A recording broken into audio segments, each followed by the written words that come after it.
유럽이 발트해에서 러시아 그림자 선단 유조선의 통과를 차단하고 있습니다. 오늘 발트해와 북해 지역 국가들 그리고 아이슬란드는 앞으로 발트해와 북해에서 그림자 선단의 유조선을 납포할 준비가 되어 있다고 경고했습니다. 이 일에는 영국이 도움을 줄 예정인데 영국은 프랑스가 미국에 이어 러시아의 그림자 선단 유조선을 납포한 것에 영감을 받았습니다. 예를 들어 독일은 이미 2척의 유조선을 무르만스크로 돌려보냈습니다. 여기서 주목할 점은 불법 러시아산 석유와의 싸움에 관한 협정에 서명한 유럽연합 14개국 중 일부를 따라 러시아산 석유의 주요 수출 경로 중 하나가 지나간다는 것입니다. 또한 일부 국가는 최근 몇 주간 자국 제재와 국제해운 규정 위반 선박을 이미 정지시키기 시작했습니다. 같은 시각 인도의 석유부 장관은 오늘 러시아산 석유의 인도 항군의 할인율이 사상 최고치에 달했음에도 불구하고 인도는 결국 러시아 원유 구매를 완전히 중단할 계획이라고 밝혔습니다. 그리고 또 하나 반가운 소식은 유럽 국가들에서 러시아 외교관들이 유럽 내에서 자유롭게 이동하는 것을 금지하는 정책이 확산되고 있다는 점입니다. 이들은 자신들의 대사관과 영사관이 있는 곳에만 머물 수 있습니다. 제 이름은 알렉세이 페치입니다. 이 주제에 대해 함께 이야기해 봅시다. 하지만 시작하기 전에 이 채널을 구독해 주시고 영상의 좋아요를 눌러주시며 이 영상 아래에 여러분의 의견을 댓글로 남겨주시기 바랍니다. 그리고 제 텔레그램 채널 패치 뉴스도 꼭 구독해 주세요. 채널 링크는 영상 설명란에 있으며 최신 소식을 실시간으로 전합니다. 유럽 14개국 이 블라디미르 푸틴의 암흑 선단과 맞서기 위해 협정에 즉시 서명했습니다. 발트해와 북해 지역 국가들 그리고 아이슬란드는 암흑 선단 유조선의 활동을 방해할 의사가 있음을 경고했습니다. 이 국가들을 따라 러시아 석유 수출의 주요 경로 중 하나가 지나갑니다. 일부 국가는 최근 몇 주간 러시아 항구에서 출항한 선박을 정지시키고 러시아로 돌려보내기 시작했습니다. 이제 성명서에는 북해와 발트해에서 선박이 오직 한 국가의 국기만을 달 수 있으며 운항의 안전성과 보험 가입을 증명하는 유효한 서류를 반드시 소지해야 한다고 명확히 명시되어 있습니다. 이것이 그림자 선단에 없는 모든 특징입니다. 푸틴의 유조선과의 싸움에서 영국이 주도했고 14개국 공동성명 인용문이 이어집니다. 이러한 요건을 충족하지 못하고 2개 이상의 국가의 국기를 달고 임의로 사용하는 유조선들은 무국적 선박으로 간주될 것입니다.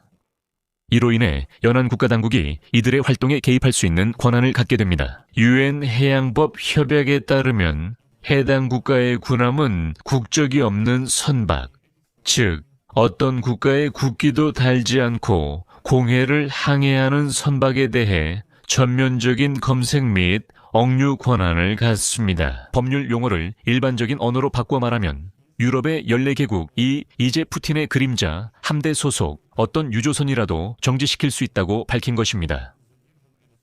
법률 용어를 일반적인 언어로 바꿔 말하면 푸틴의 그림자 함대 소속 유조선이 정지될 수 있다는 뜻입니다.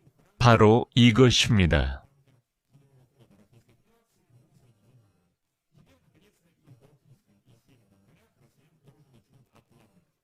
문서 작성자들은 또한 러시아가 위성 위치 및 내비게이션 시스템에 개입했으며 푸틴의 그림자 함대 유조선들이 선박의 위치와 목적지 정보를 전송하는 트랜스폰더를 끄고 있다고 비난했습니다.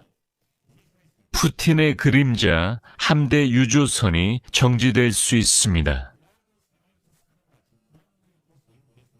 이렇게 해서 그들은 예를 들어 공해 어딘가에서 몰래 석유를 다른 선박으로 옮겨 싱크션 제재 조치를 우회하고 이 석유를 러시아산이 아닌 다른 나라산으로 위장해 판매하려고 시도합니다. 즉, 이 석유는 깨끗하고 제재 대상이 아니라 문제없다는 말이죠. 문서 작성자들은 선박이 트랜스폰더와 위치 추적 시스템을 켜고 운항해야 한다는 국제 규정을 준수할 것을 요구하며 푸틴의 그림자 선단 소속 유조선의 환적이 중단될 수 있다고 주장합니다.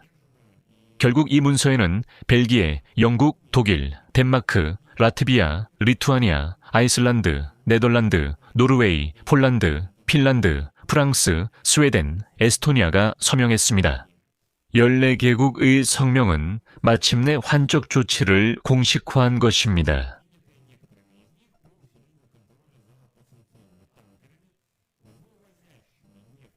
법률 용어를 사람의 언어로 번역하면 이것은 푸틴의 암흑선단이 멈추게 된다는 의미입니다.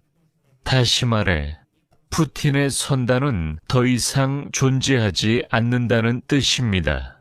지난주 목요일 프랑스 해군 함정이 러시아에서 출발해 위장국기를 달고 항해하던 그린치 유조선을 납포했다는 점을 상기시켜 드립니다. 즉, 그 유조선은 자신이 소속되어 있다고 표시한 국가에 공식적으로 등록되어 있지 않았다는 뜻입니다. 이 사건 후 몇 시간 동안 무르만스크에서 석유를 운반하던 두 유조선도 있었습니다.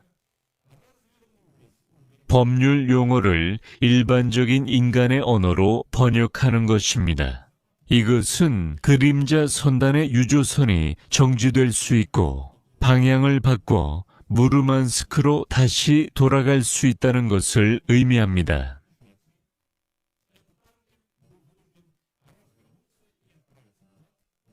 이제 러시아는 그림자 선단으로 자유롭게 석유를 거래할 수 없게 됐다는 의미입니다. 이것은 정말 좋은 소식입니다. 그리고 주목할 점은 러시아가 아무것도 할 수 없다는 것입니다.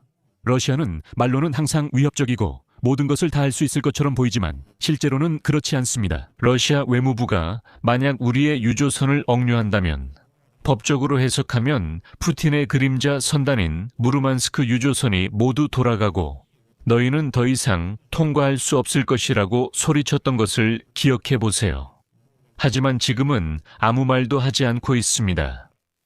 법률적인 용어로 해석하면 이것은 푸틴의 그림자 선단이 멈출 수 있다는 것을 의미합니다. 법률적인 용어로 해석하면 이것은 푸틴의 그림자 유조선이 멈출 수 있다는 것을 의미합니다.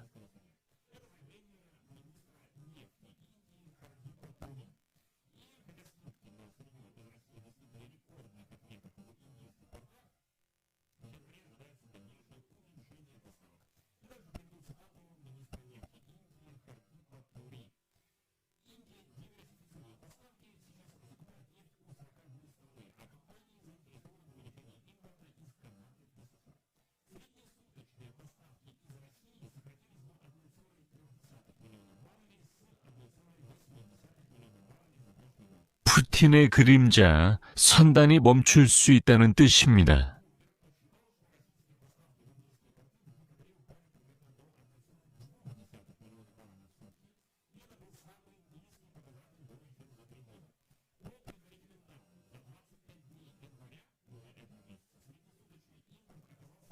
백만 배럴입니다.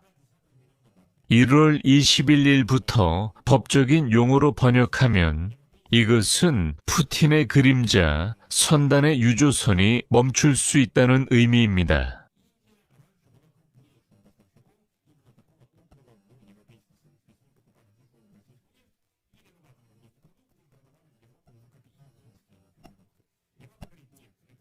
문을 닫습니다. 가게가 문을 닫고 1월 21일부터 모든 것이 끝입니다. 유럽은 이런 종류의 연료를 한 방울도 사지 않습니다. 더 나아가 유럽은 만약 어떤 정유소라도 러시아산 원유를 조금이라도 사용한다면 그 정유소는 전부 끝이라고 선언합니다. 번역하다.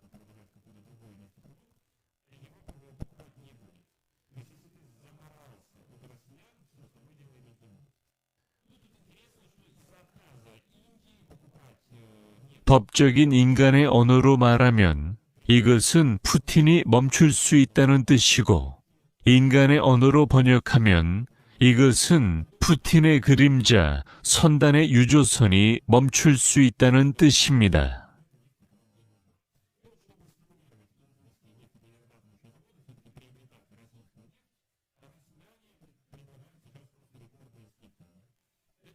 이는 러시아 예산의 석유 수출 수입을 줄이며 예산의 약 40%가 우크라이나 전쟁과 치안에 쓰입니다. 하지만 인도는 서두르지 않고 중국은 1년에 산다고 말합니다. 법적인 인간의 언어로 번역하면 이것은 푸틴의 그림자 선단의 유조선이 멈출 수 있다는 뜻이고, 법적으로 번역하면 이것은 푸틴의 그림자 선단의 유조선이 멈출 수 있다는 뜻입니다.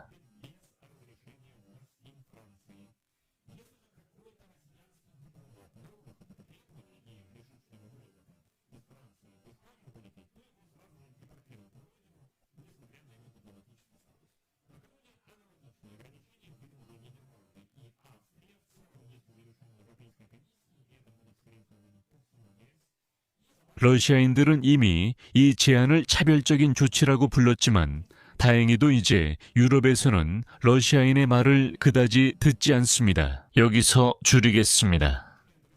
법률 용어를 일반인의 언어로 번역하면 푸틴의 그림자 선단에 속한 유조선이 멈춰질 수 있다는 뜻입니다. 법률 용어를 일반인의 언어로 번역하면 이것은 푸틴의 그림자 선단에 속한 유조선이 멈춰질 수 있다는 의미입니다.